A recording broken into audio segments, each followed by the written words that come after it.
Hi there, this is a quick video to match up with the Gravity product workbook. I'm going to go through all of the treatment protocol in sequence, all the tests. After that we're going to look at the tests in more detail, but straight away we're going to go into the client relaxing, face up, breathing normally, no chewing gum, well hydrated, so plenty of water beforehand, not needing to go to the toilet, and we go to the first test, being pitch. Bend the knees please. Bring both arms in front of you with the palms facing outwards. What I'm doing is looking at the pelvis tilted and the head and spine and how that reacts. Sometimes people get pain when they bend their legs, sometimes people get pain when their legs are straight. I'm going to try and bring the arms this way. And I want you to hold and stop me pulling them forward. I'm feeling for that lock effect. Now we're going to go into flexion and extension. Flex your head back and look at the wall please. And hold the arms, thank you. Now come forward, tilt your head up and look at your knees. And hold the arms please, thank you. And drop down. This time we're going to look at roll, which is taking into account thoracic twist, torsion. So, bend your knees once again. Bring the legs out to one side, as far as they'll go comfortably for the client. Relax yourself into the centre of the bench please, so you're nice and comfortable. Lift the arms up. Once again, same position. And look to this side please. And we're rotating and rotating, so we have a nice twist across the spine. And hold, good. Look the other way. And bring the legs to the other side, shifting your pelvis, so we get the full torque of the spine. And hold please, thank you. The third test we're going to go into is the test for what we call yaw. It's dural torque. Dural torque means whether there's any twist on the dura from the brain right down to the sacrum.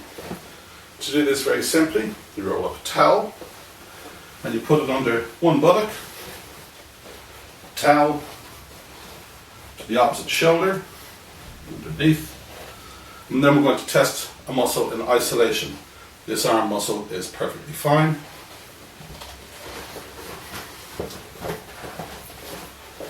And hold please. That's great. That tells me the structure can take that twist yaw effect.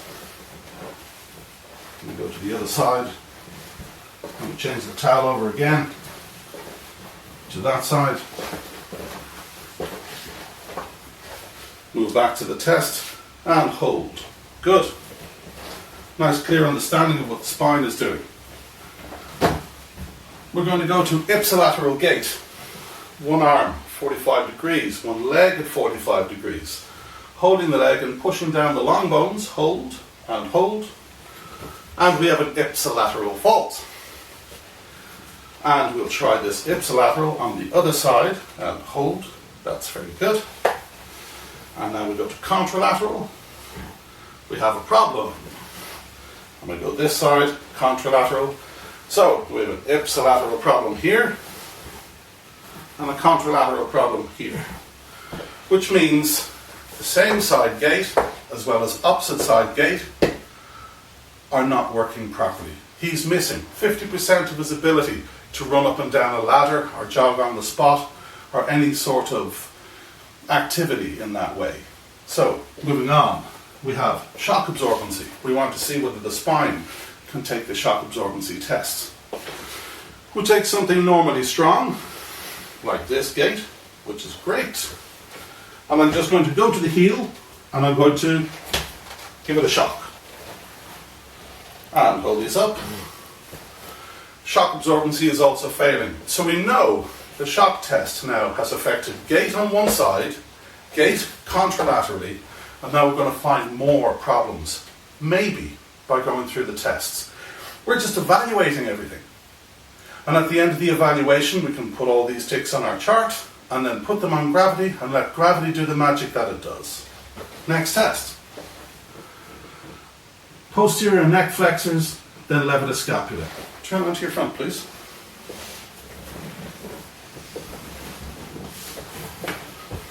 And lift your head like that and stop me pushing the head back down. Ready? And they're nice and strong, which is great. Drop down please and turn onto your back again. Now sit up on the side of the bench, looking towards the wall. I'm going to hold the arm at the side, the arm like this, and under the elbow as it's held onto the side with the person looking straight ahead, I'm going to attempt to pull the elbow out. Now I'm trying to access this muscle, so what you do is you get the person to lean over and hold this out please, and there we are. Once they come off the straight plane, the lever of the scapula fails. Same test on the other side, because it's paired muscle. And hold this please. Now lean over to this side, and hold this please. It's good. We'll come back to this side again.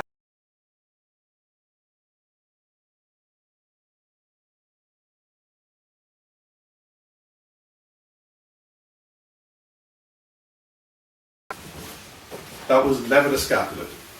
Next test. Upper trapezius. Head to one side as the ear touches down to the shoulder. Stop me creating a gap there. That's good. Let's come to the other side. Stop me placing a gap here. And there's the weakness showing again. So we have a complex beginning to emerge that certain muscles here are inhibited. Deltoids and rhomboids. The deltoid I come to 90 degrees. Stop me pushing the arm down. Good. Forward 30 degrees, stop me pushing the arm down. Backwards 30 degrees, stop me pushing the arm down. 3 stages of the deltoid working fine. On this side, stop me pushing down, not working. Stop me pushing down, good and strong. Come to the side of the bench, please. Bring the elbow backwards, stop me pushing down, good and strong. But at the midline, we have a midline deltoid problem. The rhomboid is a separate test because we took the elbow in and we're trying to pull the elbow out because it's recruiting the scapula now and using the rhomboid as it goes in and holds against the spinal vertebrae. On the other side, I can hold the arm in there and I'm trying to push it out and it's not holding. So we know we have a bit of a shoulder problem occurring here, which is also affecting the way he might be in his walking gait and standing. So it may be the shoulder only fails when he twists to lift something up. Boom, there's the accident. Hidden in the walk and the posture, but active when you go looking at the structure. Latissimus dorsi and subscapularis. The latissimus dorsi, lock the arm in like that. Watch for the shoulder coming up. Drop that down please, and lock it in. And we're trying to push out this way. So it's palm outwards. Not working. Same exercise on this side. Hold in. Nice and strong. Subscapularis, being underneath the scapula, holds the function of the scapula to the posterior rib cage. The arm is out to here, holding at the elbow. I'm trying to raise the wrist. And I want you to hold it there, please, and stop me. Good and strong. On this side, stop me bringing the wrist up, and we have nothing.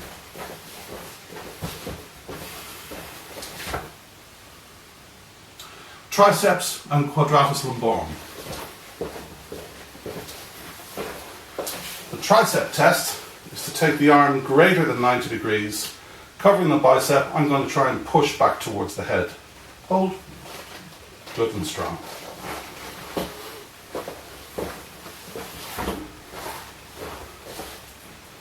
Very good. Quadratus lumborum is a functionally different test because now we're moving down towards the lower spine to see what's going on. I'm going to move the bench forward just a touch.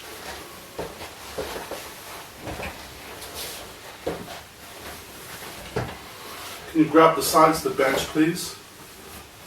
Bring both legs out to one side and try and bring them back to the center. And hold them there. Not working. And hold them there. Good function. So now we're beginning to see that there is a lower back problem as well beginning to emerge.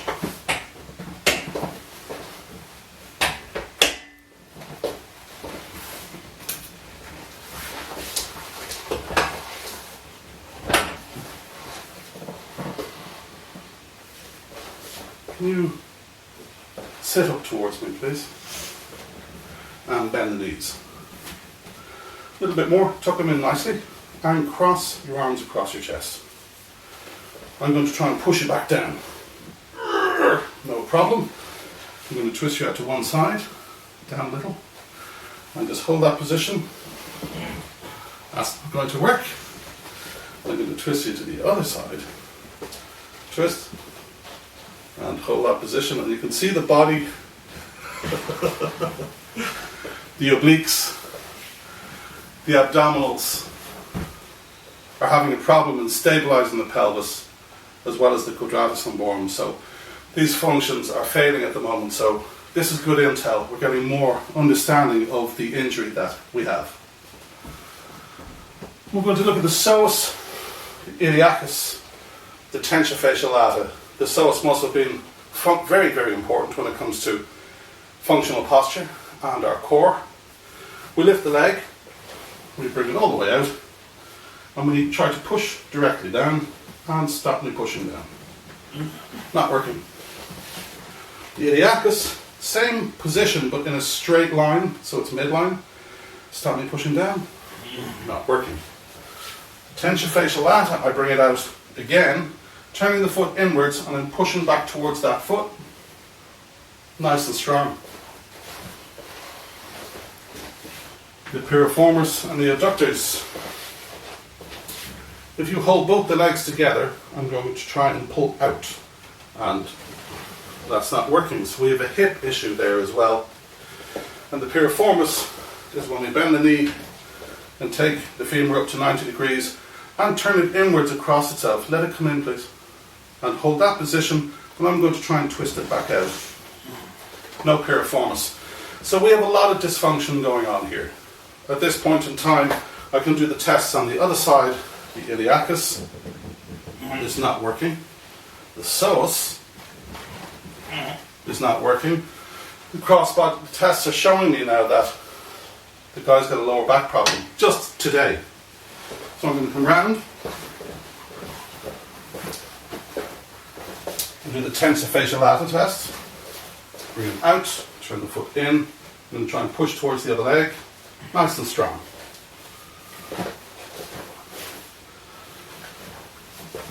Can you turn onto your tummy, please?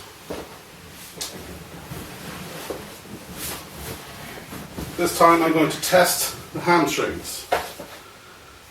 Hand into the belly of the hamstring. I'm going to pull the lower leg. Hold strong, please. Doesn't have it. We go to the other side.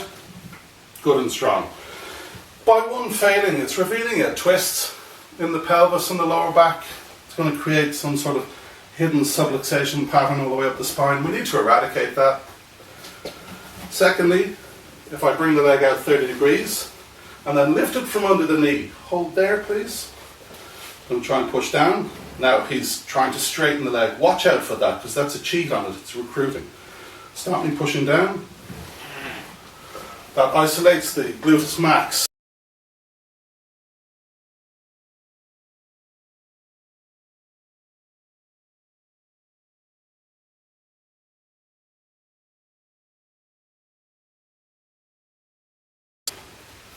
Thumb side, so thumb in your lift.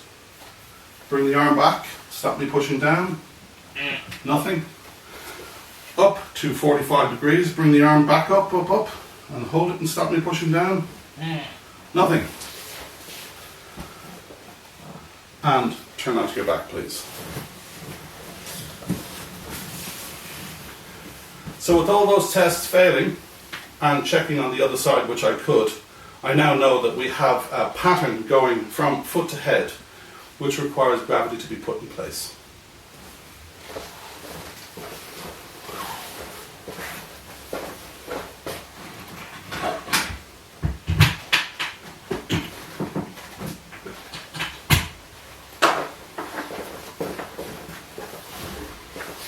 Position the two-piece kit.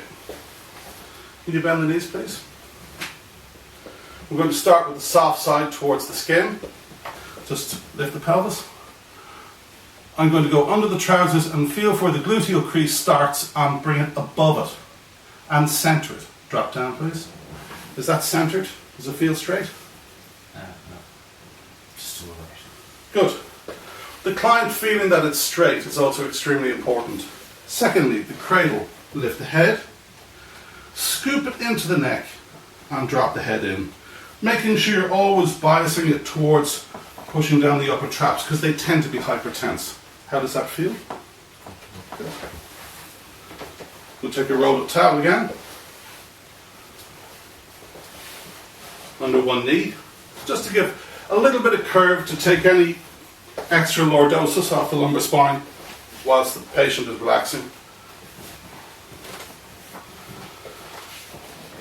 And that is a complete setup for the patient to start to experience gravity, and then afterwards we'll check these tests and see how he's doing. Thank you.